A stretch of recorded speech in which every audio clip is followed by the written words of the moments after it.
રામજી મંદિરથી આવેલ સોયગામ અક્ષત કળશ યાત્રાનું ભવ્ય આયોજન કરવામાં આવ્યું। શ્રીરામ ભગવાનની કળશ યાત્રા દરમિયાન અક્ષતની પૂજા વિધિ આરતી કરવામાં આવી।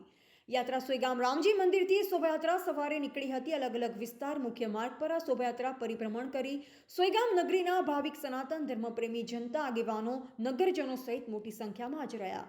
ભક્તજનો જોડાયા। ડીજેના તાલે ભક્તો રામધૂનના નારા અને તાલે ઝૂમી ઉઠ્યા। સોયગામ નગરના મુખ્ય માર્ગ પર ફરી નિજ રામજી મંદિરે પહોંચી જ્યાં ઠેર ઠેર યાત્રાનું ભવ્ય સ્વાગત કરાયું હતું।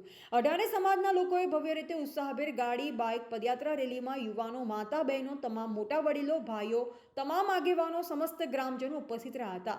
સૌ સાથે મળી સરસ આયોજન કરાયું હતું। રિપોર્ટર ચિરાગ જેસોની, થરાદ, બનાસકાંઠા।